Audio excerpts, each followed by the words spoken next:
Hola a todos, soy Jorge Ríos. Gracias por escucharnos.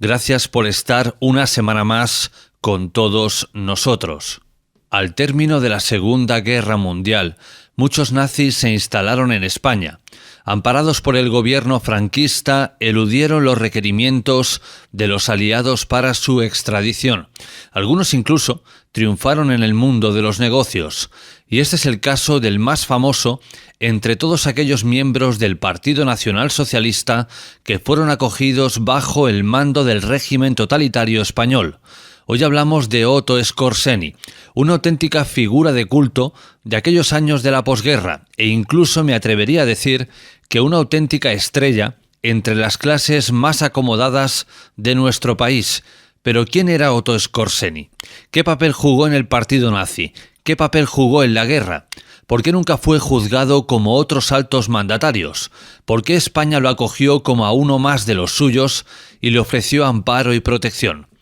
Bien, intentaremos arrojar luz a este gran misterio. Comencemos. Informe Enigma, con Jorge Ríos. Y con el tráiler del documental de Otto Skorzeny, el cual podéis encontrar en la plataforma Netflix, abrimos esta primera parte de nuestro Informe Enigma. Y ahora ha llegado el momento de saludar a nuestro querido amigo Daniel Ortega. Daniel Ortega, bienvenido, ¿cómo estás? Hola Jorge, muy bien, pues encantado de estar una vez más aquí para charlar de estos temas históricos que tanto nos apasionan. Cabe resaltar antes de empezar nuestra conversación que este es el primer episodio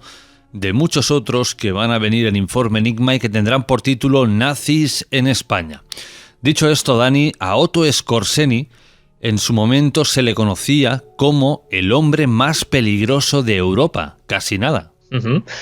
Bueno, veremos a lo largo de los minutos del espacio de hoy que la biografía de Skorzeny es cuando menos trepidante, porque como bien dice ese mote, el hombre más peligroso de Europa, nos tenemos que retrotraer a esos años 40 de la Segunda Guerra Mundial. Veremos que hizo justicia a su nombre por su valía como militar en el campo de batalla, pero también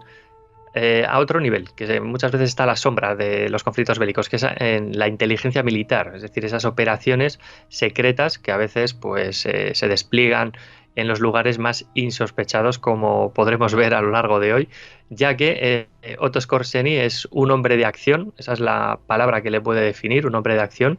un militar bastante excéntrico en algunos episodios de su servicio al Tercer Reich, y veremos que después de la guerra pues, tampoco se quedó corto, y no es así pues que los propios aliados le bautizaron como ese hombre más peligroso de la Europa de aquellos años 40, pero por supuesto más allá de lo que duró la Segunda Guerra Mundial. Antes de adentrarnos en su biografía, de seguir una línea histórica desde el principio hasta el fin, para abrir boca a nuestros oyentes, para que les entre el apetito, podríamos decir que Otto Skorzeny era como el jefe de las fuerzas especiales del Partido Nacional Socialista. Pues no como el jefe total de las fuerzas especiales, pero sí de una parte importante que entró en combate en algunos puntos, como por ejemplo la batalla de las Ardenas, como también participó en el famoso rescate en el Gran Sasso de Mussolini, y también, por supuesto, de algunas otras operaciones especiales que no tuvieron tal vez tanto éxito, pero que también fueron relevantes para el desarrollo de la guerra. Hay que tener en cuenta que Skorzeny no era alemán, era austríaco, y poco a poco se fue labrando una trayectoria dentro de las SS, de las Waffen-SS, llegando nada más ni nada menos que a Standartenführer, es como un equivalente a coronel dentro de las SS. O sea, estamos hablando de un oficial que encima fue altamente condecorado, ya que en su pecho reposaban más de 10 condecoraciones, que se dice pronto. Veremos la biografía de Skorzeny en el ámbito militar, porque tal vez el foco le ha puesto demasiada atención en algunos episodios que a lo mejor, si no hubiese sido él, tal vez no hubiese trascendido su biografía tanto como estamos acostumbrados en la actualidad, pero sí que podemos decir que fue responsable de algunos de los agrupaciones, de los grupos, de algunas unidades más relevantes en los momentos más decisivos, pero como jefe total o supremo de las fuerzas especiales alemanas no le podemos calificar como tal. Bien, ahora sí, Dani, situémonos en el punto de partida de esa línea temporal. Los orígenes de Otto Skorzeny, mucho antes de que él fuera miembro del Partido Nacional Socialista. Bueno, pues tenemos que retrotraernos a un junio de 1908. Estamos en Viena, y aquel 12 de junio de 1908, en el Imperio Austrohúngaro, en el seno de una familia de clase media, que sí que es cierto que tenía cierta tradición militar. Nace Otto Skorzeny. Él era el menor de 3 hermanos y se crea en el seno de una familia que tenía cierto fervor nacionalista, es decir, unos valores que le van a inculcar sus padres y que de alguna forma le van a marcar a lo largo de toda su existencia. Tenemos que basarnos en este momento histórico, 1908, para darnos cuenta de por qué Otto Skorzeny llega a ser el hombre que es. Fijaros, estamos en 1908, faltan todavía unos cuantos años, 6 años para que comience la Gran Guerra, y Otto Skorzeny va a nacer en una familia, insisto, con unos valores muy tradicionales y muy nacionalistas.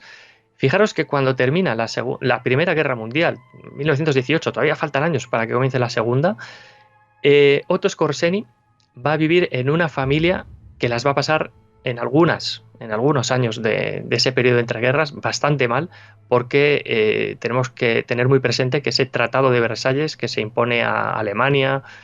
por supuesto a los derrotados de la Gran Guerra, pues va a afectar mucho en las sociedades de ese centro de Europa, de Alemania, de Austria, que van a padecer pues unas condiciones, la verdad que bastante espartanas, y que bueno, pues la población, solo hay que ver los libros de historia, cómo hablan de las condiciones en las que viven todas estas personas que residen en Alemania, en Austria, y fijaros que estamos hablando de que Skorzeny nace en Viena, en una capital, donde bueno, podemos decir que tal vez las oportunidades de trabajo, de desarrollo pueden ser un poquito mayores, pero bueno, tenemos a esa familia que no es que lo esté pasando de una forma boyante, y ahí se va desarrollando Otto Skorzeny en esa juventud, y él va, insisto, a estar muy inculcado esos valores nacionalistas. Esto lo recalco por activa y por pasiva, porque le van a acompañar estos valores nacionalistas hasta el final de su existencia. Cuando él asiste al colegio, lo que sería luego el instituto, como lo podemos conocer aquí en España, bueno, él más o menos se desenvuelve bien como estudiante, pero cuando llega a esa edad crítica de los 18 años, opta por una alternativa, que es estudiar ingeniería civil, como podríamos entender hoy en día, siguiendo los pasos que otros de sus antecesores, como su padre, le habían marcado ese camino en su familia. También alguno de sus hermanos cursaría estos estudios, y lo que realmente sorprende de la permanencia de Skorzeny en la universidad es su afición por la esgrima. Él se va a formar ya no solo académicamente, sino como un hombre de acción, como un hombre que tiene que formar parte de un equipo, y donde va a demostrar su valor en repetidas ocasiones. Fijaros que allá por 1928, cuando ya supera esos 18 años, él está participando en una de estas especie de combates que se tienen como costumbre realizar en unas sociedades que reciben el nombre de Mensur, aunque también pues bueno, se las puede denominar en alemán como Schlagenverwidungen, que sería como esas fraternidades o hermandades de estudiantes que se prodigaban tanto en Alemania y en Austria, pues para dar rienda suelta a ese deporte, esa esgrima.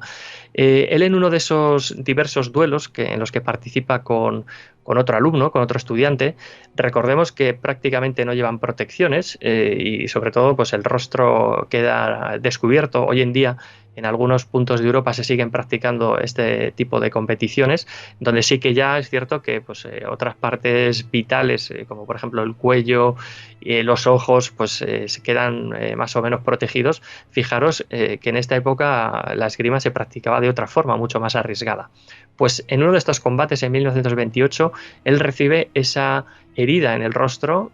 como ellos lo llamaban entonces una schmiss, una especie de cicatriz,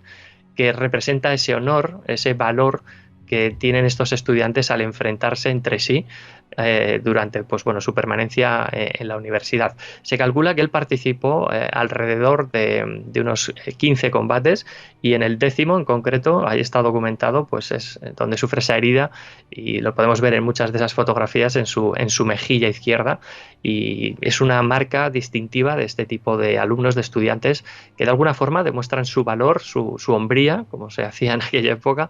pues participando en estos arriesgados encuentros de esgrima. Yo creo que ya esa infancia, esa juventud, esa adolescencia incluso de Skorzeny ya queda marcada de una forma patente en su rostro por este tipo de prácticas. ¿Y en qué momento, Dani, Otto Skorzeny se deja seducir por el partido nazi? Bien, ahí nos tenemos que dirigir ya a la década de los 30, comienzos de los 30. Él, fijaros que ya corre el rumor de que en el sur de Alemania pues está produciendo un movimiento nacionalsocialista, pues que él considera muy afín a sus valores tradicionales, nacionalistas, dentro de lo que es su patria, lo que es Austria. Ya sabéis que pues Austria y Alemania son, entre comillas, primos hermanos, y de alguna forma pues él se siente primo hermano de los alemanes, y es a finales del 31, comienzos del 32, cuando él ya de alguna forma pasa a engrosar las filas de ese partido equivalente, esa organización nazi austríaca, ya de facto, es decir, que ya forma parte de una organización equivalente a la que existe en Alemania. Ya es en el año 1934 cuando él se va a enrolar en las conocidas Sturmabteilung, las SA, en el año 1934, y él, pues os podéis imaginar, porque todavía no le he descrito físicamente, pero este hombre, Otto Skorzeny, es un tío que medía más de 1,90, 1,93 según varias fuentes, y de una complexión atlética, corpulento, como pocos. O sea, os podéis imaginar que era uno de los candidatos perfectos para desfilar con ese típico uniforme de las SA y para imponer ahí con su presencia. De alguna forma él va a estar muy vinculado con las esferas políticas, y cuando hablo de las esferas políticas hablo incluso del presidente, de Wilhelm Miklas. Según sus propias memorias, a veces hay que coger muy con alfileres las memorias de Skorzeny, porque él a veces exagera de una forma un tanto ostensible pues su participación en esta época, donde él poquito a poco se va haciéndose notar, para que nos hagamos una idea. Se supone que él en un acto político pues impide que le tiroteen al presidente de Austria, y de alguna forma pues le salva la vida. Bueno, lógicamente él solo no intervino para atajar ese atentado, pero sí que es cierto que estuvo realmente cerca de algunas altas esferas del gobierno austriaco. Más adelante ya nos tenemos que meter en el año 1938, cuando se produce el Anschluss, es decir, la anexión de Austria por parte de Alemania, cuando él ya podemos decirlo así con mayúsculas, ya es afiliado, como lo podemos entender hoy en día, pues al Partido Nacional Socialista, ¿de acuerdo? Porque pensad que el Partido Nacional Socialista es alemán, es puro alemán, pero está muy afincado en sus orígenes al sur de Alemania, a Múnich sobre todo, pero esa ideología, ese movimiento trasciende las fronteras del sur. Como bien sabéis, pues Alemania está pegando con Austria, y esa ideología pues trasciende las fronteras, y muchos jóvenes, seducidos por esa estética, por la ideología que practica ese partido, pues bueno, coincide con sus valores y con su forma de pensar. Por lo tanto, ya tenemos a un Skorzeny ubicado dentro del partido, ya más allá de ese año 1931-32, sino que ya a finales, con el año 1938 y esa anexión, ya podemos decir que tenemos a un Skorzeny plenamente integrado en el movimiento nacional socialista. Pero un año después, en 1939, estalla la Segunda Guerra Mundial. ¿Qué papel, Dani, juega Otto Skorzeny en este conflicto bélico? Interesante, porque al principio Skorzeny, pues bueno, como muchos otros austríacos, lo mismo que ocurrió en la Primera Guerra Mundial, corrieron a alistarse en el ejército alemán para combatir con sus primos hermanos. En este caso, Skorzeny, ya tenemos a un corpulento Otto Skorzeny de 31 años que corre a alistarse en la Luftwaffe. Fijaros qué curioso, que luego terminan las Waffen-SS en las SS, pero bueno, tenemos allá todavía a Skorzeny con 31 años y que en el año 1939 corre a alistarse en la Luftwaffe. Él quería de alguna forma pilotar aviones de caza, porque él sí que tenía cierta habilidad con avionetas y bueno, al parecer pues tenía cierta destreza y bueno, pues corrió a enrolarse en las filas de la Luftwaffe para ofrecerse como piloto, pero pues como os podéis imaginar, con 31 años en aquella época pues ya era considerado como alguien mayor, por lo tanto pues bueno, era un impedimento y ya no os cuento el tema de la altura. Estamos hablando de un señor de más de 1,90 m, pues imaginaros meterlo en una carlinga de un avión, a la postre, pues un avión de caza, pues no sé dónde lo podrían meter al hombre, tendrían que ajustar mucho el fuselaje, el asiento para que él se pudiera meter en un avión de este estilo, así que pues bueno, básicamente que le dicen que no. Bueno, él, lejos de frustrarse, de que cunda el desánimo en él, pues dice, bueno, pues si no puedo meterme en la Luftwaffe, pues vamos a intentarlo en otro sitio. Como él,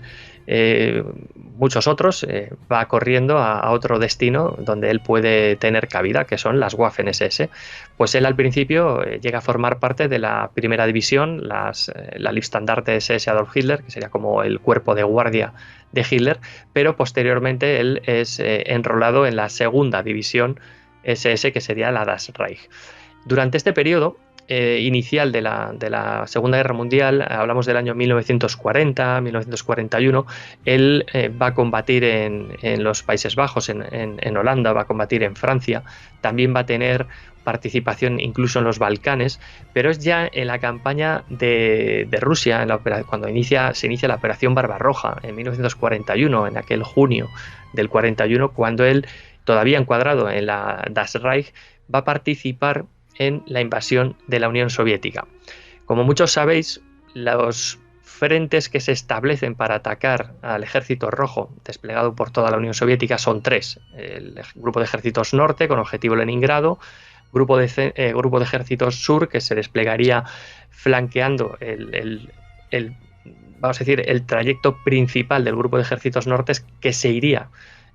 Grupo de Ejércitos Centro, que se desplazaría hacia Moscú. Por lo tanto, el Grupo de Ejércitos Norte y el Grupo de Ejércitos Sur quedarían flanqueando a ese grupo que haría el esfuerzo principal para dirigirse a Moscú. Pues ahí tendríamos encuadrado al mismísimo Otto Skorzeny con el Grupo de Ejércitos Centro.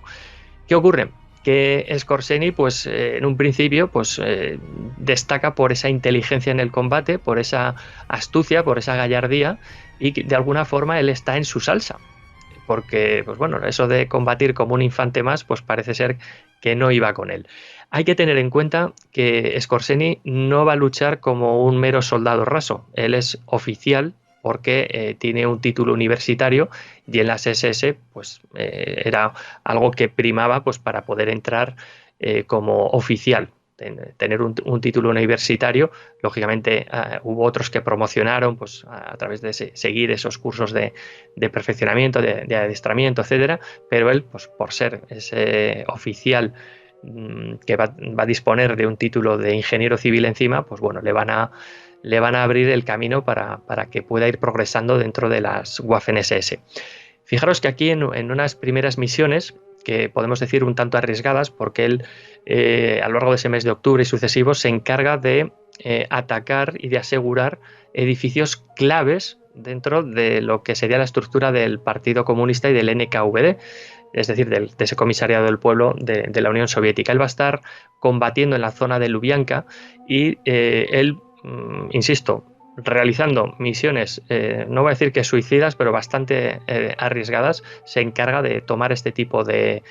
edificios donde se presume que puede albergarse información relevante para el desarrollo de la guerra, información relevante para conocer los efectivos del enemigo, etcétera. Y os podéis imaginar pues que bueno, él también participa en el asalto o dirige los asaltos a centrales telefónicas de telégrafos y otro tipo de infraestructuras civiles, pues que bueno, que deben de ser tomadas, aseguradas antes de que bueno, pues se produzca ese registro y posteriormente pues que corran el destino que sea, pues ser destruidos, etcétera. Luego, a lo largo de este invierno, todo hay que decirlo que bastante crudo, donde ya a finales del año 1941 el termómetro pues refleja unas temperaturas bestiales de -20, -30 bajo cero, pues él recibe el encargo de capturar presas a lo largo del canal Volga-Moscova, que sería pues bueno un canal bastante importante porque ese río Moscova transita por Moscú, por la capital de la entonces Unión Soviética, y fijaros la importancia que tiene tomar esas presas, ya que bueno pues de algún modo pues podrías llegar a privar del agua o vete a saber si causar males mayores a todas las infraestructuras del enemigo. Y bueno, pues él se dedica toda esa fase final de 1941 a hacer este tipo de misiones hasta que a comienzos del 42 él resulta herido en combate, recibe en la cabeza un impacto de metralla y bueno, de alguna forma pues él tiene que ser evacuado a retaguardia pues para recibir un tratamiento médico que sí que es cierto que tal vez su vida no corrió peligro, pero bueno, era un oficial de las Waffen-SS y debía ser atendido lo más rápido posible dada esa especialización que él estaba adquiriendo poco a poco. Hay otras fuentes que sí que dicen que él pues también cayó enfermo a causa del frío. Pues bueno, tenemos ahí una mezcla entre las heridas, el frío, que obliga, no le queda otra que a retirarse del frente. Por ello es condecorado, él ya va a recibir una insignia que todo el mundo conoce, esa condecoración que es la Cruz de Hierro de segunda clase, y pues bueno, como premio entre comillas a sus servicios prestados y pues bueno, para evitar que pase la convalecencia lejos de su familia, hacen que retorne a Viena, donde va a pasar pues una temporada recobrando pues bueno, la salud y recuperándose de sus heridas padecidas en el frente. ¿Y cómo fue la vida de Otto Skorzeny después de esta confrontación? Bien, pues como todo oficial de acción que podemos encuadrar en este perfil a Otto Skorzeny, después de su participación en la campaña de Rusia, cuando él ya regresa a retaguardia, él es ascendido a Hauptsturmführer, que sería como capitán, dentro de la reserva. Esto es importante, él estaría encuadrado en la reserva y se le pasa automáticamente a formar parte de los servicios de inteligencia, dentro de lo que sería la RSHA, que sería la Reichssicherheitsamt, que sería la Oficina Central de Seguridad del Reich, y lo destinan a Berlín. Bueno, pues allí él, vamos a decirlo así, como que establece una muy buena relación con otro joven oficial, en este caso el general Schellenberg, que es un general de las SS, Brigade Führer, y es el jefe de información y contraespionaje alemán. Estamos hablando de alguien que se encarga de hacer tareas para buscar información, datos interesantes, importantes para el desarrollo de la guerra y sobre todo el contraespionaje, pero en territorio enemigo. O sea, estamos hablando también de un tío bastante válido en su oficio. Este señor, junto con Otto Skorzeny, pues bueno, le empiezan a hablar de estos temas, de bueno, pues aquí resulta que estas operaciones un tanto especiales que hemos desarrollado más allá de la forma convencional de hacer la guerra en primera línea, pues Skorzeny durante esta época se dedica a leer muchos libros de pues bueno, cómo son este tipo de acciones inesperadas que se van más allá de lo convencional, pues bueno, de algún modo terminan por convencer a Schellenberg de que la propuesta de Skorzeny es muy correcta para obtener mucho beneficio para Alemania y para las Waffen-SS en territorio enemigo, de tal modo que bueno, pues Schellenberg accede a que alguien pues se dedique a hacer este tipo de actividades o coordinarlas y se le nombra jefe de comandos. Así que bueno, pues tenemos a un Otto Skorzeny ya con una responsabilidad importante y recibe el encargo de entrenar tropas que van a hacer este tipo de tareas especiales, de misiones especiales, y se van a concentrar en hacer pues tareas de sabotaje, guerra de guerrillas, lucha antipartisana, infiltraciones tras las líneas enemigas, luchar con, pues os podéis imaginar, combatir con el uniforme de soldados enemigos capturados, bueno, tipo de secuestros que os podéis imaginar, pues de algún político, de algún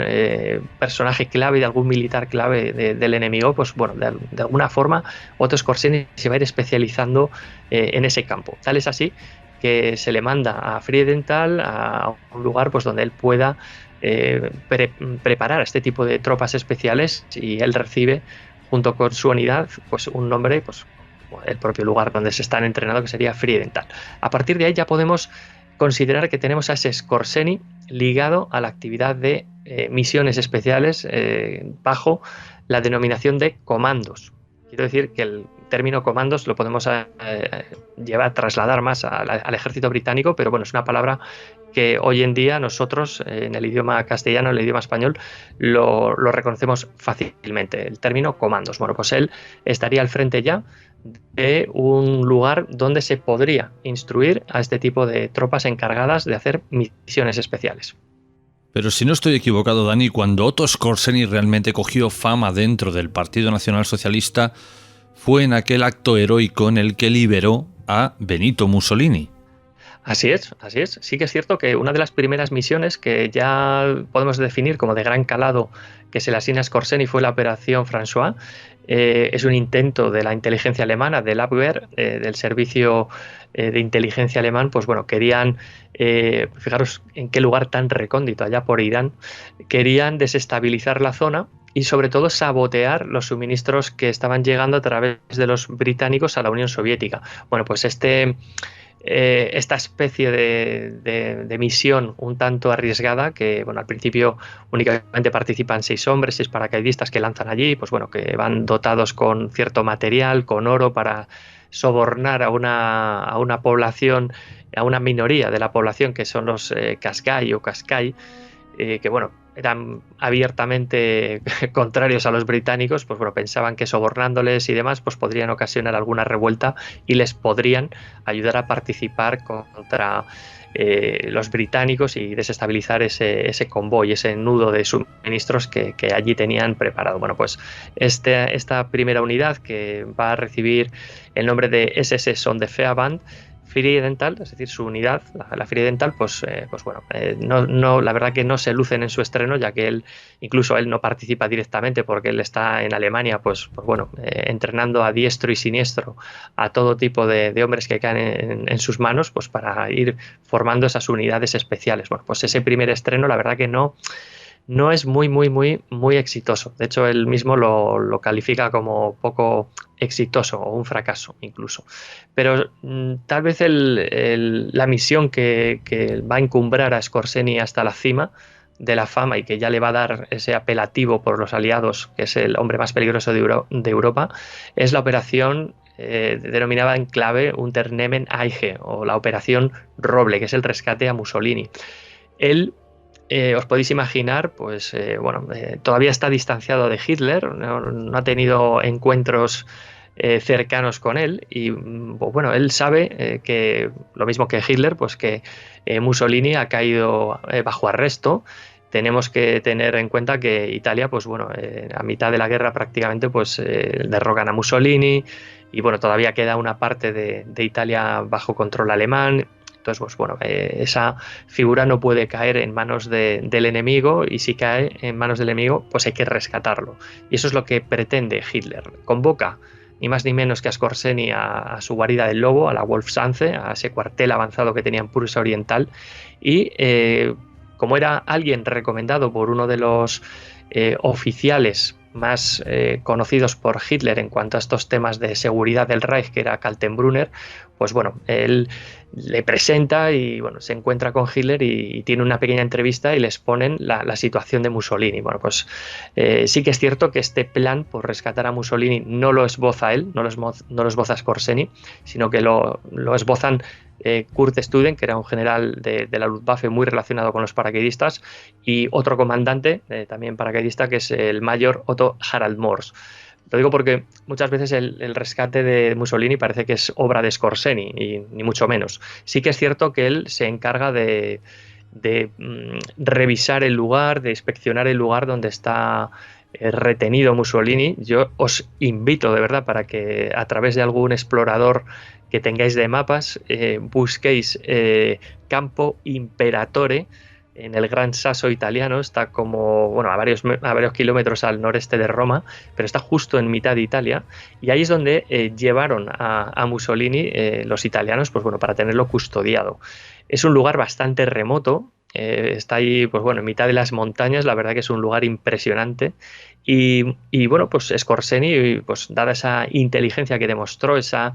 picardía, para recabar información, se dedica durante varias semanas digamos, a tirar de la lengua a los italianos aquí y allá para que confiesen dónde está metido Mussolini. Mussolini, pues como os podéis imaginar, era una pieza cotizada, pues lo trasladaban frecuentemente de un lugar a otro, hasta que finalmente, pues, Skorzeny da con el lugar donde lo tenían custodiado. El propio Skorzeny, pues a bordo de un Heinkel, de un avión, de un Heinkel 111, empieza a dar varias vueltas por aquí y por allá hasta que lo derriban. Bueno, pues logra salir vivo de milagro, rescatado por los italianos en un buque, porque bueno, hacen una especie de aterrizaje de emergencia en el mar. Bueno, todo un poco catastrófico, pero bueno, logra salir vivo, y finalmente Skorzeny es el encargado de ensamblar, de organizar un grupo de aproximadamente 100 hombres, a los cuales lanza en planeadores en los alrededores más inmediatos de este Campo Imperatore, de este hotel que insisto, que está ahí arriba en la cima de un lugar, la verdad que bastante idílico. Pues bueno, os podéis imaginar, Skorzeny ya había hablado con algunos italianos leales al propio Mussolini, y bueno, sí que es cierto que por allí en las inmediaciones había varios italianos que querían participar en el asalto a este hotel Campo Imperatore, insisto, en un lugar recóndito en las montañas, que bueno, es bastante dificultoso su acceso, por cierto, pero bueno, allí, a través de ingenio, audacia y bastante coraje, pues plantó el 12 de septiembre del 43, Skorzeny y los demás paracaidistas que allí recalaron, pues plantó varios planeadores a lo largo de varios cientos de metros en los alrededores, y ensambla la unidad ya sobre el terreno, y se dirigen literalmente al asalto hacia ese hotel. Lo realmente sorprendente de esta operación es que prácticamente no se dispara un tiro y no muere absolutamente nadie. Es decir, que en cuanto ven los italianos que había allí, los carabinieri que estaban de escolta de Mussolini, prácticamente que levantan las manos y se rinden. O sea, os podéis imaginar la sorpresa con la que aterrizan allí ciento y pico tíos, armados hasta los dientes con lo que podían llevar encima, y literalmente pues bueno, tienen que liberar a Mussolini si no quieren morir allí en el acto. Esos soldados de escolta que tenía allí el duce italiano. Lo realmente interesante es que Skorzeny, aquí en esta operación, sí, puede ser un poco más el responsable a lo mejor de cómo tendría que desarrollarse sobre el terreno la acción, pero no nos olvidemos de estos dos oficiales que he citado antes. Skorzeny sabe de lo relevante del momento, de lo trascendente del momento. Sabe que si salen las fotos, que si está en todo momento cerca del duce italiano, la fama le aguarda. ¿Por qué? Muy fácil, porque allí se va a recoger, prácticamente minuto a minuto lo que ocurre durante el rescate, sobre todo si es exitoso. Lógicamente, pues esto termina en éxito, y el propio Skorzeny está presente en las fotos. Él automáticamente coge a Mussolini y lo mete en una avioneta, en una Fischler Storch, que cualquiera que haya visto este tipo de avionetas pues sabe que son súper endebles, que con 2 pasajeros ya, pues bueno, ya es bastante peso. Imaginaros al piloto, a Mussolini y Skorzeny, que se mete por las bravas dentro del avión porque se autodeclara el escolta personal del duce italiano. Bueno, casi se matan en el despegue, las cosas como son, y esto es el testimonio del piloto, que le costó la de Dios y ayuda poder elevar el avión. Pues os podéis imaginar, en una pista improvisada allí de cualquier manera, pues donde pudo tomar tierra y despegar, pues os podéis imaginar la dificultad de la acción. Fruto de esta acción espectacular, donde no muere nadie y donde, pues insisto, ha sido una acción relámpago, pues Skorzeny recibe la felicitación del propio Hitler, recibe más condecoraciones, entre ellas la Cruz de Caballero y el ascenso a Sturmbannführer, es decir, a comandante de las SS. Así que aquí es donde podemos encontrar ya el punto de despegue absoluto de la carrera militar de Otto Skorzeny. Falta prácticamente un año para que termine la Segunda Guerra Mundial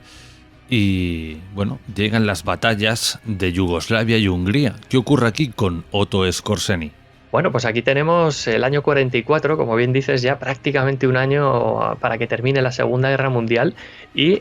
Skorzeny recibe varios encargos. Él, como hemos comentado hasta este momento, es especialista en hacer ese tipo de lucha antipartisana, lucha de comandos, lucha más allá de de las líneas enemigas, lucha, movimientos de infiltración y lucha en una guerra un tanto no convencional, podemos clasificarlo así. Pues él en mayo del 44 recibe ni más ni menos que el encargo de capturar, a ser posible vivo, a Tito, es decir, el jefe de todos los partisanos yugoslavos. Bueno, pues os podéis imaginar. Se monta otro grupo, se espera que la misión va a ser pues exitosa porque se ha dado con el lugar donde está Tito, de su cuartel general, pero a pesar de la acción sorpresiva, pues los alemanes eran muy poquitos, la verdad que estaban superados numéricamente de una forma ostensible, pues sí que es cierto que lograron reducir a la escolta de Tito, a toda esa guarnición, pero pues en los momentos de todo el fragor de la lucha, pues el propio Tito sale de allí, huyó y bueno, pues pudo salir por piernas y librarse en el último momento. Eso también da para un programa especial porque también es una acción realmente espectacular bueno, en cuestión de pocas horas, de minutos y mapuras, pues este hombre pudo salir de allí, insisto, por las patas, por patas, pudo salir de allí por piernas a la carrera porque literalmente se le echaban encima. Luego también otra operación, esta anterior que hemos comentado sería la operación Rosselsprung, que tenía esa misión, ese objetivo que era dar con Tito y capturarlo a ser posible vivo. Pues también tenemos otra allá por el mes de septiembre del 44 que se llama Operación Panzerfaust, es el puño de hierro, el puño de acero, vamos a decirlo así, traducido burdamente al castellano. Sería, ya sabéis que el Panzerfaust es esa arma antitanque que utilizaban los alemanes. Pues bueno, esa operación que recibe este nombre lo que busca es hacerse ni más ni menos que con otra celebridad, es decir, con el responsable del gobierno de Hungría, ni más ni menos que el almirante Miklos Horthy. ¿Por qué? Bueno, ¿qué pinta ahora Otto Skorzeny en Hungría, ni más ni menos? Bueno, muy fácil. Hungría y el eje, Hungría y Alemania en concreto, pues tenían unas relaciones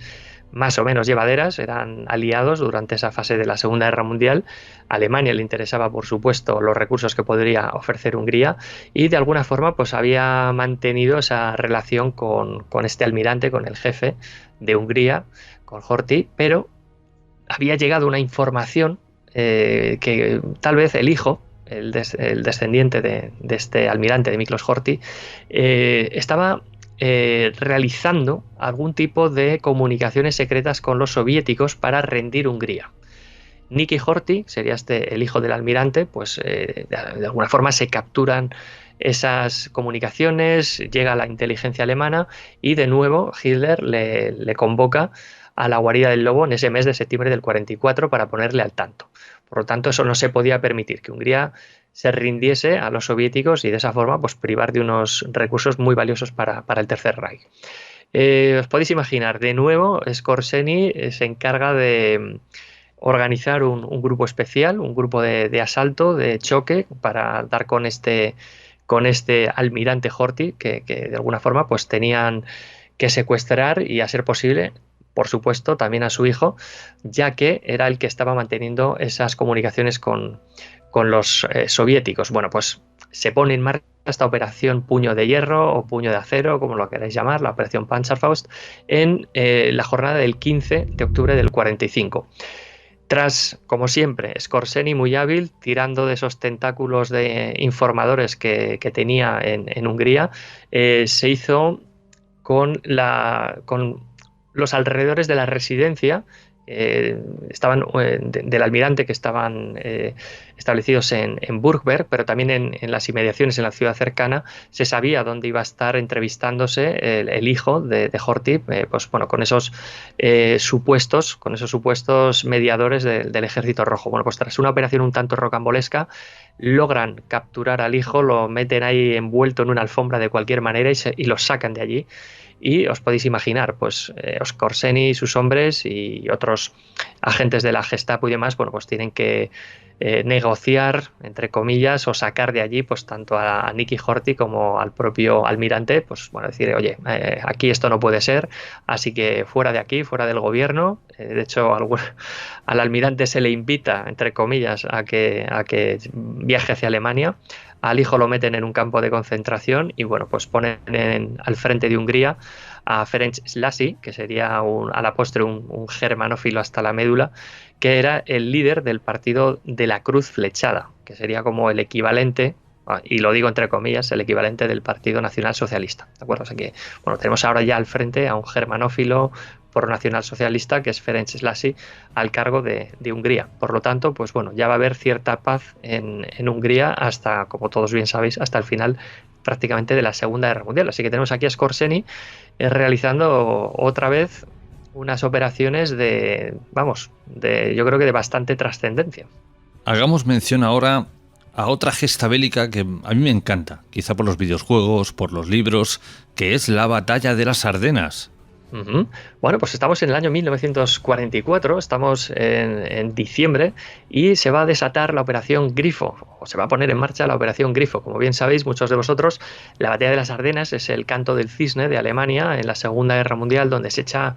prácticamente toda la carne del asador en el frente occidental, es decir, en el combate contra norteamericanos, británicos, canadienses, etcétera. La idea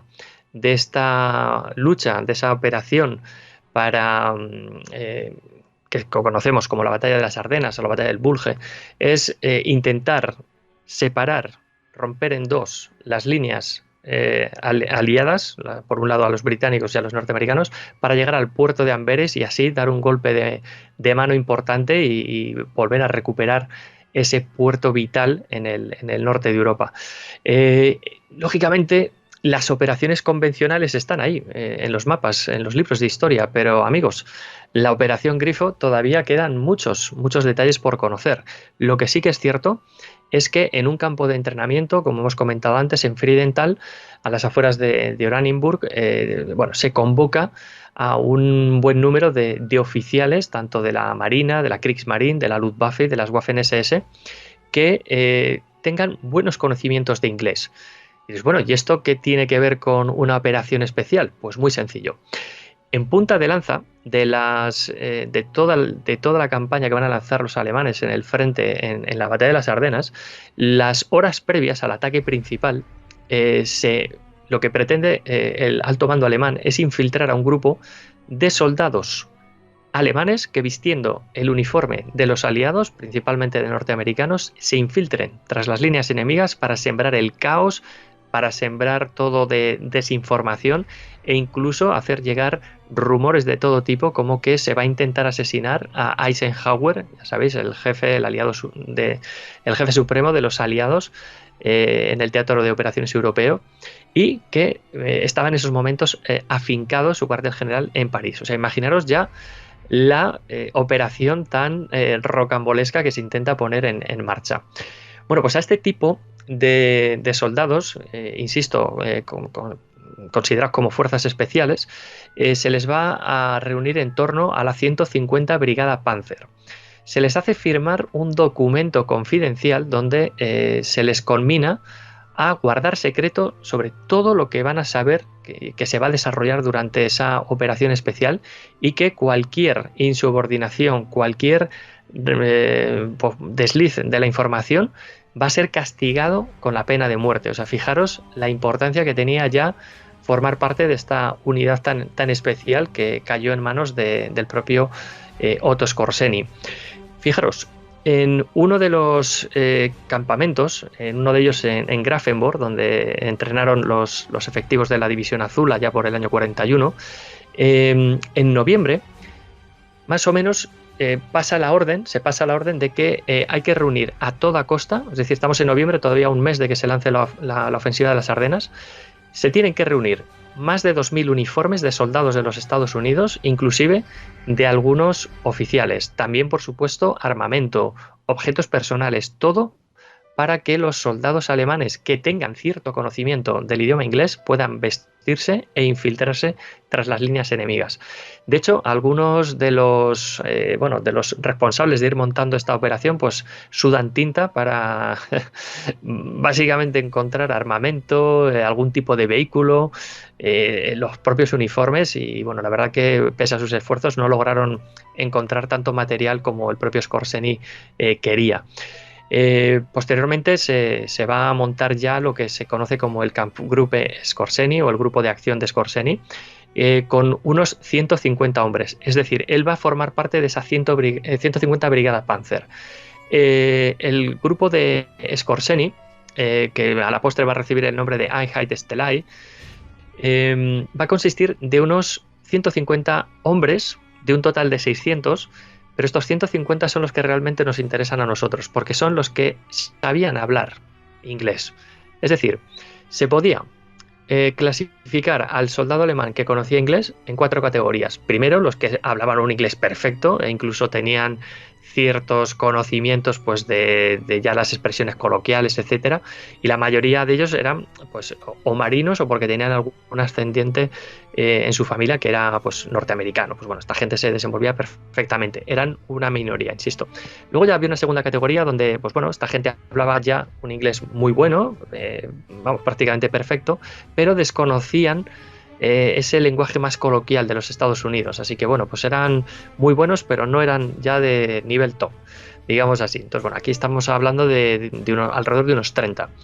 Luego ya había otra categoría que hablaban un inglés pues bastante aceptable, diríamos que correcto, entre 100 y 150 hombres, y luego ya un número ya un poco más abultado, que ya hablaban un inglés básico, pues lo típico que habían aprendido en el colegio, en el instituto, pero que para salir de algún apuro a lo mejor les podría servir, o por lo menos enterarse de qué es lo que ocurría tras las líneas enemigas. Bueno, pues a algunos de estos soldados incluso, durante este mes previo al lanzar esa operación Grifo, se les manda a campos de prisioneros, donde hay prisioneros de los Estados Unidos, como por ejemplo Kustrin, Limburg, etcétera, pues para refrescar el idioma, para desenvolverse un poco con sus costumbres, etcétera, etcétera. Y al final, pues cuando ellos ya retornan a las bases donde se les está entrenando, pues reciben una formación ya un poco más específica, pues sobre todo para tonterías como nos pueden parecer hoy, como el cambio de señales, pero claro, en aquella época no había GPS. Imagínate tú en un cruce de caminos a un soldado estadounidense que está en mitad de Bélgica o Luxemburgo, que no conoce el país, que le cambies una señal. Pues el tío dirá, bueno, si pone que hay que ir para allá, para no sé dónde, pues será correcta la señal. Bueno, pues cosas como eso. Se les enseña a hacer también uso de equipos de radio del enemigo para poder contactar con las líneas alemanas. Se les enseñó, por supuesto, a hacer operaciones de sabotaje, de alguna forma de enmascarar posiciones para poder infiltrarse, para poder ofrecer resistencia llegado un momento oportuno durante la batalla, también para comunicarse con los elementos de vanguardia de la 150 Brigada Panzer. Y bueno, os podéis imaginar que bueno, dentro de todo este elenco de soldados, pues bueno, también se les dotó con algunos jeeps norteamericanos, también con algunos camiones e incluso algunos carros de combate Pantera. Se les, entre comillas, se les disfraza, se les sueldan aquí y allá planchas, se les pinta de alguna forma, ¿no? Pues para hacerlos pasar como cazacarros M10, bueno, de todo lo que os podéis imaginar, pues bueno, de algunas cosas de una forma un tanto burda, pero bueno, a estos soldados especiales se les enseña a distinguirse, a reconocerse entre ellos para que, bueno, no mueran bajo el fuego enemigo. Bueno, de hecho, algunas claves que tenían, pues bueno, son muy básicas, como por ejemplo llevar alguna bufanda de color azulado, rosa. A la hora de comunicarse de tú a tú con otro soldado, pues había que darse varios golpes en el casco de una forma característica. Incluso, pues por ejemplo, en las posiciones que estuviesen ocupando, que de algún modo las hubiesen enmascarado, pues poner algunos objetos característicos en alguna ventana, pintar algún dibujo, pues como algún círculo de color blanco, etcétera, etcétera. E incluso pues los propios vehículos tenían que ir con alguna pintura en la parte posterior, pues recuerdo ahora, creo que era un triángulo amarillo, pues para identificarse entre ellos. Bueno, pues Skorzeny se va a encargar de estos grupos y con mucha suerte la noche del 16 de diciembre del 44, es decir, en esas horas previas al desarrollo de toda la operación de la batalla de las Ardenas, Scorseni logra infiltrar a 8 de sus 9 grupos, más allá de las líneas enemigas. Todos estos, pues os podéis imaginar, son la gente que habla muy bien inglés y demás, pero estimados amigos, como os podéis imaginar, no todo va a salir bien para Alemania, ya que, bueno, sí que es cierto que las primeras jornadas, pues la climatología acompañó, hubo mucha niebla, mucho frío, la aviación aliada no pudo patrullar los cielos, no pudo atacar a los convoys alemanes que avanzaban en algunos lugares a buena velocidad hacia sus objetivos, y bueno, ya ahí tenemos a estos soldados que van empezando a causar estragos tras las líneas enemigas. Algunos de ellos pues caen en manos del enemigo porque les descubren pues lo típico en algún control, otros directamente entablan combate con el enemigo, y os podéis imaginar estos grupitos pues eran de 3-4 personas, 4 a lo sumo, y algo que por ejemplo no preveyeron muy bien los alemanes es que en un jeep norteamericano ir 4 tíos a la vez montados no era algo frecuente, lo normal es que fuesen 2, 3 a lo sumo. Entonces bueno, aquí estos ya son detalles que se les escapaban. Y bueno, fijaros que tal es el desconcierto que crean, más allá de las líneas enemigas, que llega a extenderse el rumor prácticamente hasta París de que quieren matar a Eisenhower. O sea, el trabajo que llegaron a hacer hasta cierto punto fue realmente bueno, porque para que llegue ese rumor hasta el propio Eisenhower, al cual pues bueno, prácticamente que lo recluyeron en su cuartel general para evitar que saliese por ahí, y por si acaso el rumor era cierto, pues bueno, yo creo que lograron hasta cierto punto su objetivo. Eso sí, aquellos que caían en manos del enemigo, pues prácticamente que la ejecución era sumaria, o después de un juicio sumario los fusilaban por espionaje. Lógicamente estaban combatiendo con el uniforme enemigo, y es una práctica que bueno, que hasta ese momento otros agentes por ejemplo de los británicos pues sí que habían utilizado, y lógicamente pues cualquiera que sea pillado con el uniforme enemigo va a ser fusilado en el momento. Y para que os hagáis una idea, pues bueno, después de todo el fracaso de la operación de la batalla de las Ardenas, el propio Scorseni en alguno de estos combates, y sobre todo en la retirada hacia algún puesto de mando para dar parte de lo que ocurría, pues también volvió a ser herido en la cara, en este caso con metralla, casi pierde un ojo. Esto hay que decirlo, o sea que fijaros también lo expuesto que llegó a estar Scorseni en el avance alemán hacia esos objetivos marcados, y fijaros la carnicería que supuso para los 44 hombres de esos comandos especiales que partieron esa noche del 16 de diciembre hacia más allá de las líneas enemigas. De esos 44 tan solo volvieron 8. O sea, fijaros la masacre, ¿no?, que ocurrió entre ellos, básicamente porque la mitad, unos 18, fueron fusilados una vez que se descubrió que eran espías o que eran combatientes poco convencionales del enemigo. Bien, ha terminado la Segunda Guerra Mundial, ¿y qué ocurre con el hombre más peligroso de Europa? Bueno, pues tenemos a Scorseni, que ya en esa fase final de la guerra, cuando ya nos metemos en el año 45, bueno, pues se le manda a combatir al este, ya no va a tener a su mando unas pequeñas unidades, sino que va a contar con una fuerza prácticamente de 5.000, es mandado por el propio Himmler a combatir al este. Pensad que ya los rusos están en el Oder, ya están en el frente del Oder, es decir, un río que yo he podido visitar en la zona de Shiloh, prácticamente a 90 kilómetros al este de Berlín, o sea, están realmente cerca, y a Scorseni lo mandan allí con 5.000 hombres, y él se las ingenia, pues bueno, de ir reclutando gente aquí y allá hasta que consigue montar una fuerza de unos 15.000 hombres. Claro, os podéis hacer a la idea, la mayoría de estos combatientes pues eran o muy jóvenes o personas que habían estado en servicios tan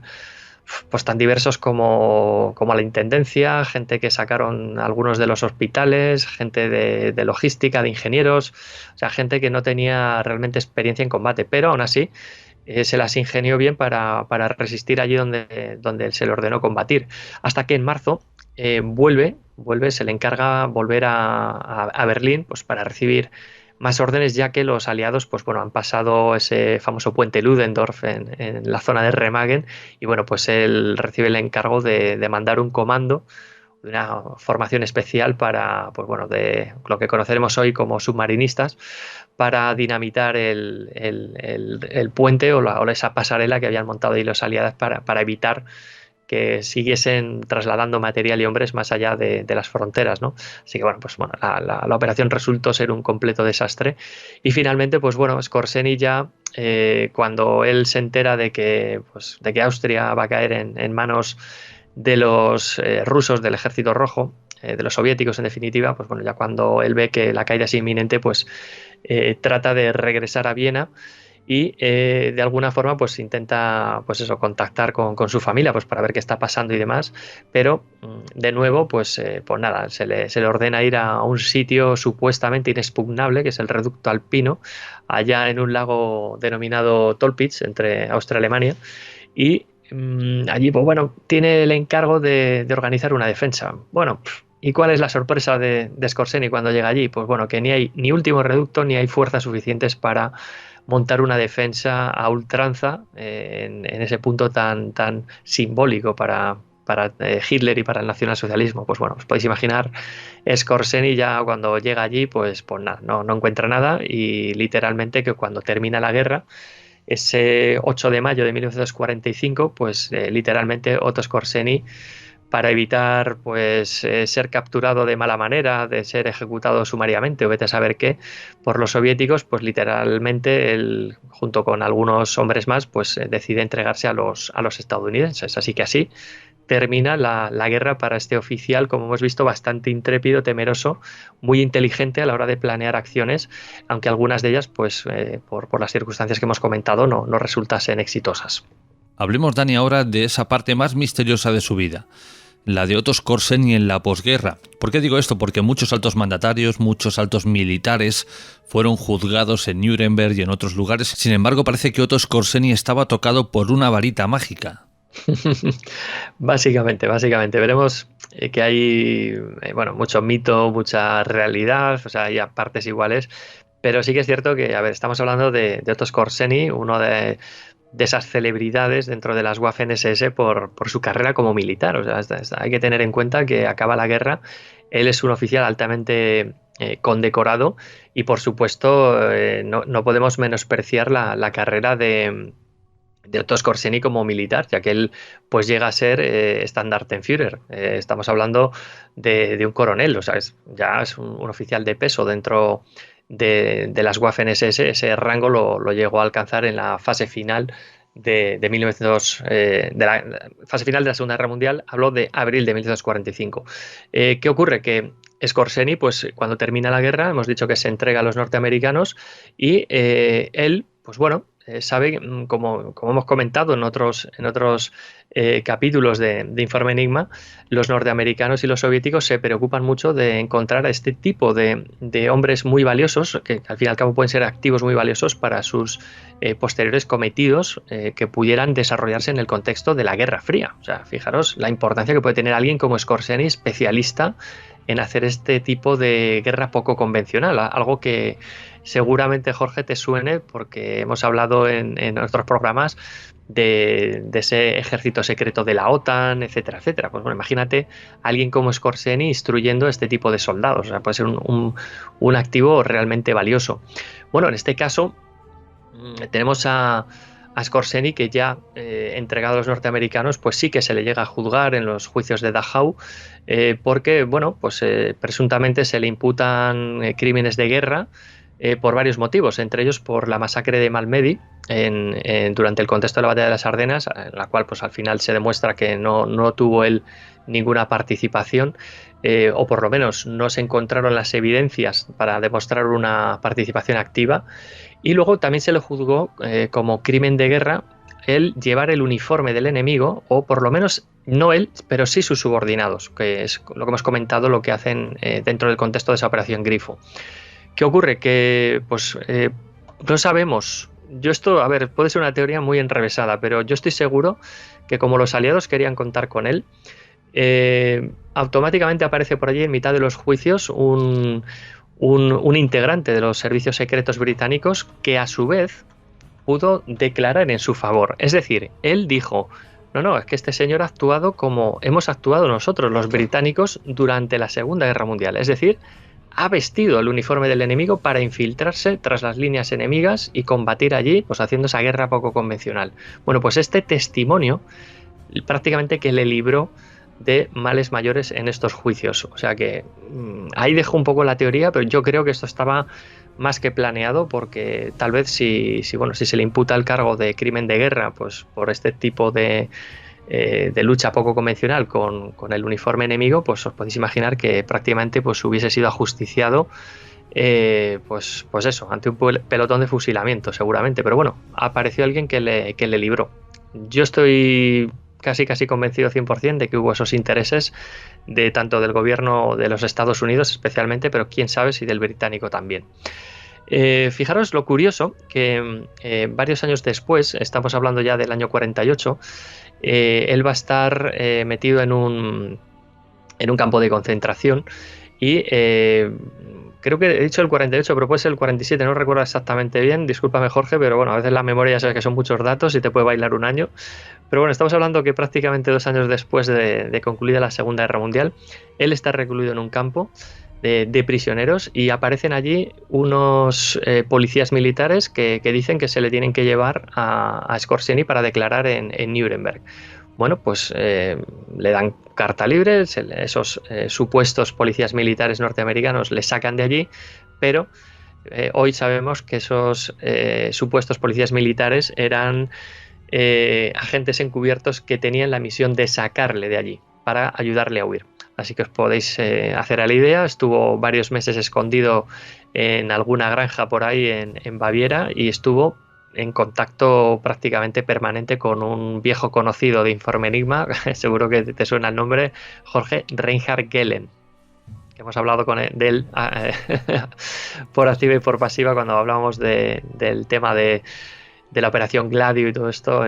cuando hablamos del contexto de Radio Liberty. Pues bueno, tenemos ahí a un Skorzeny que ha escapado y que yo creo que tu pregunta va sobre todo orientada a su estancia en España, ¿verdad? Porque es un lugar donde él recala años después. Valencia, Alicante, Madrid.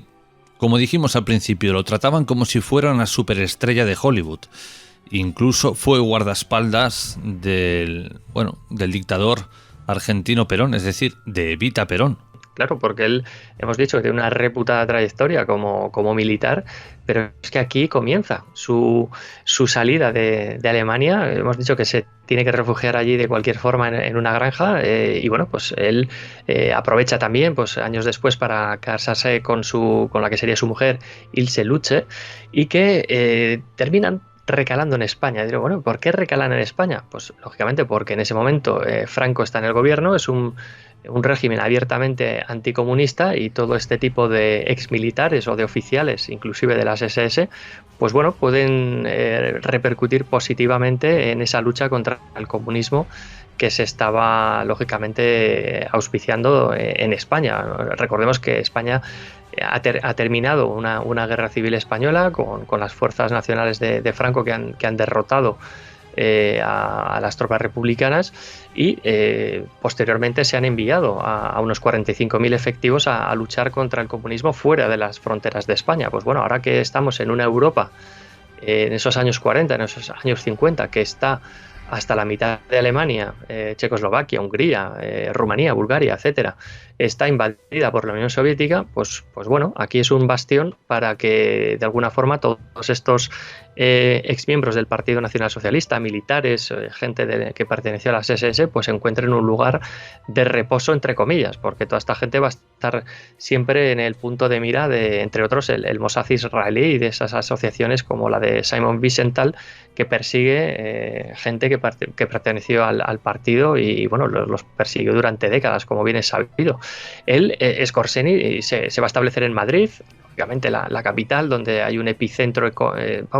de mucha actividad económica. El país está resurgiendo poco a poco y él se las ingenia para abrir su despacho, su oficina profesional, trabajando pues como lo venía haciendo antes de la guerra, como ingeniero. Él, qué mejor que él para representar algunas firmas alemanas dedicadas a la actividad del acero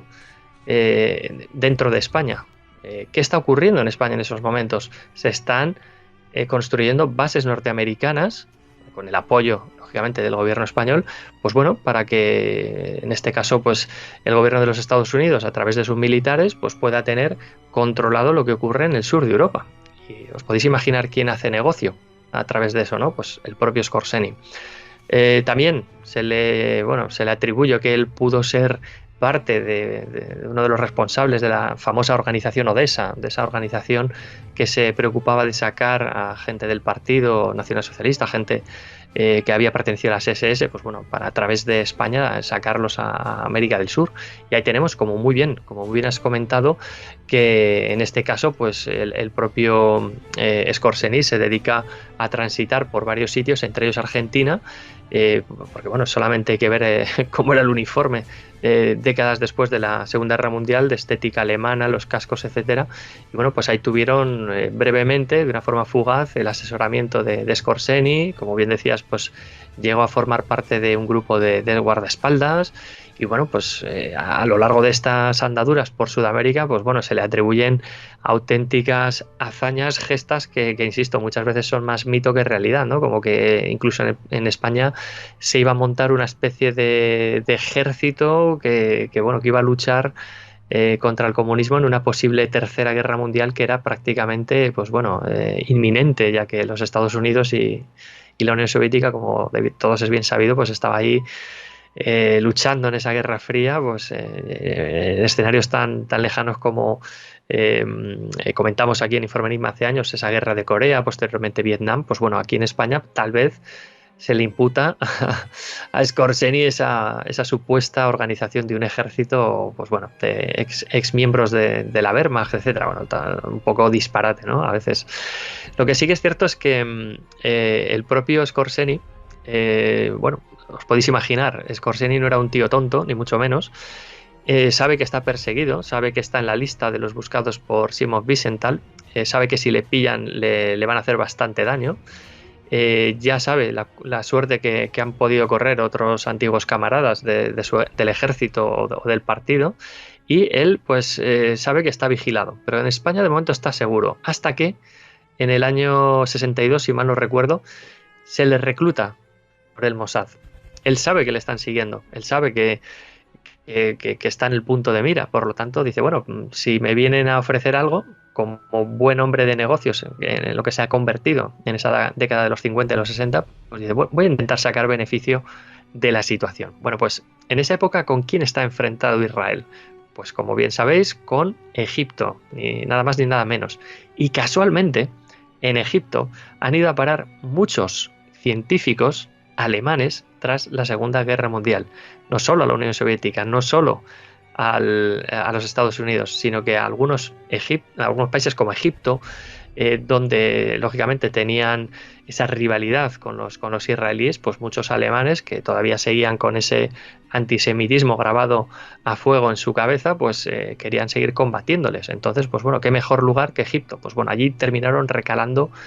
varios científicos, y bueno, pues el propio Skorzeny tuvo que pactar, pues por su integridad, os podéis imaginar, pues sacó provecho de la situación y dijo, vale, yo me encargo de identificaros a científicos alemanes, intentamos desmantelar el movimiento de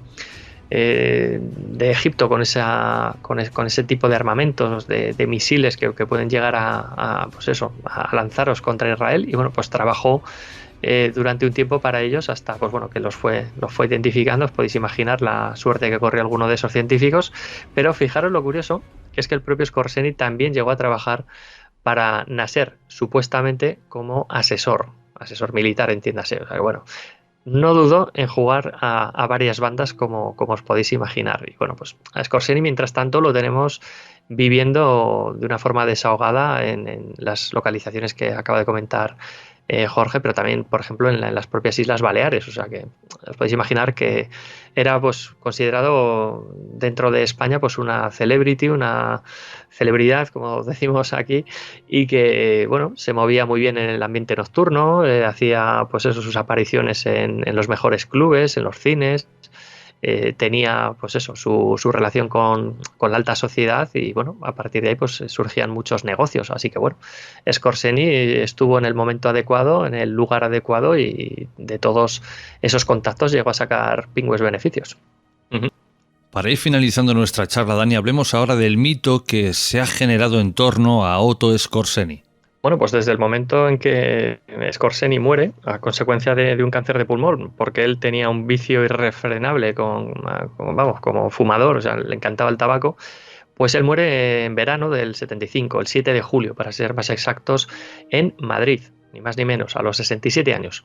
Él seguía, pues bueno, hasta el final, él estuvo defendiendo sus ideales, como, insisto, desde el principio del programa, si os habéis fijado, he hecho mucha alusión a esos valores conservadores, pero también hacia ese fervor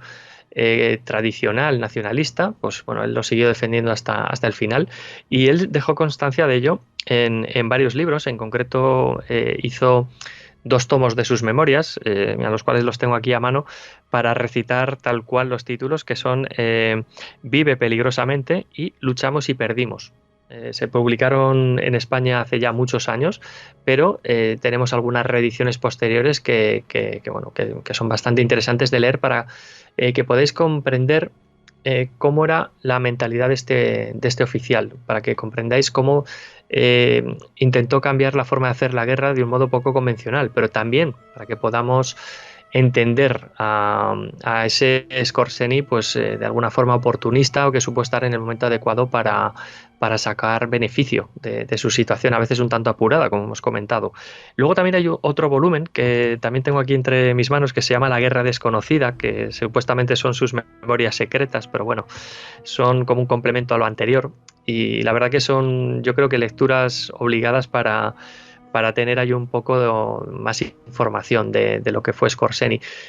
Todo esto, pues bueno, estas obras hay que cogerlas con pinzas, hay que cogerlas con mucha precaución, porque si bien es cierto, nos va desarrollando muchos de los episodios históricos en los que participó, pues a veces os podéis imaginar, están ahí un poco magnificados, edulcorados, etcétera, pues para vender esa imagen de ese halo de oficial temerario de las Waffen-SS. Como hemos dicho, como militar, pues la carrera es espectacular. De hecho, pues lo que os comentaba antes, tuvo un ascenso bastante importante hasta coronel de las Waffen-SS, y insisto,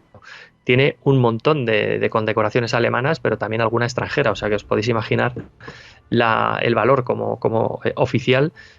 como militar, que este hombre pues pudo mostrar. Sí que es cierto que bueno, luego ha habido otras obras de otros escritores que, pues bueno, lo de siempre, pues que tiran más a la fantasía que a la realidad, documentales incluso. Y bueno, pues yo siempre abogo porque cojáis los libros de historia, os documentéis por vuestra cuenta, y que seáis capaces también un poco de separar lo que es grano de la paja, ¿no? Es decir, lo que es mito de lo que es realidad. Quedaros sobre todo con las acciones militares, porque algunas sí que están ahí un tanto magnificadas, pero ahí nos queda perfectamente detallada su trayectoria como militar. En lo posterior a la guerra, pues os podéis imaginar, era una celebridad, pues, estuvo encumbrado tanto por los aliados como por la propaganda alemana, como uno de sus mejores hombres, como el hombre más peligroso de Europa. O sea, podéis imaginar la trascendencia que tuvo Otto Skorzeny. ¿Quién no conocía a Skorzeny en ciertos círculos, sobre todo ya cuando nos estamos moviendo en esa posguerra, en esos entornos rodeados de lujo? Él vestía muy elegantemente, tenía su sastre. ¿Qué deciros? La leyenda de Skorzeny, más allá de la Segunda Guerra Mundial, a veces se ha visto magnificada por quienes le rodearon que por él mismo. Y ahí están, pues, para dejar testimonio esas memorias que, insisto, hay que coger con pinzas, pero fijaros la trascendencia que tuvo esta figura, porque fue requerido por distintos gobiernos. Incluso se dice que la propia CIA contó con sus servicios en más de una ocasión. Pero bueno, ahí entramos en terrenos pantanosos que a veces es mejor casi ni explorar, porque la información a veces es un tanto incierta, o es un tanto, por lo menos, cogida con pinzas. Por lo tanto, ya os digo que hay de todo tipo de teorías que hablan, pues eso, de un Skorzeny que contacta con la CIA. Lo del Mossad también hay que cogerlo mucho con pinzas, lo del gobierno egipcio. Pero bueno, ahí tenemos algunas relaciones que son más o menos claras y palpables, como lo que comentabas antes muy bien, Jorge, de Argentina con Perón, porque bueno, al fin y al cabo muchos alemanes huyeron allí y lógicamente allí tenían su red de contactos. O sea que algunas partes de esa historia no son tan mitificadas, porque fueron reales prácticamente 100%. Pero todas las cuestiones que hemos comentado de CIA incluso de la organización Odessa, de montar un ejército de excombatientes aquí en España, lo del Mossad y demás. Hay que cogerlo con muchas pinzas. Bien, llegamos al final de este primer pasaje de nazis en España, pero no solo lo vais a poder escuchar aquí en Informe Enigma y en las plataformas asociadas, sino que también desde hoy vais a poder escuchar este tipo de intervenciones en Héroes de Guerra 2.0.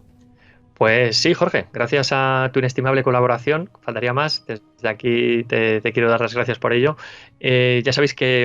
algunos, por lo menos, de vosotros, sabéis que hace un año, año y pico aproximadamente, comencé un podcast junto con José Antonio Márquez, otro autor prolífico, autor español que ha escrito muchas obras de historia militar, donde tratamos la historia, las biografías de algunos héroes de guerra de la Segunda Guerra Mundial y de la Primera Guerra Mundial, que ahí estaremos pues hablando de estas biografías históricas y ya es un podcast más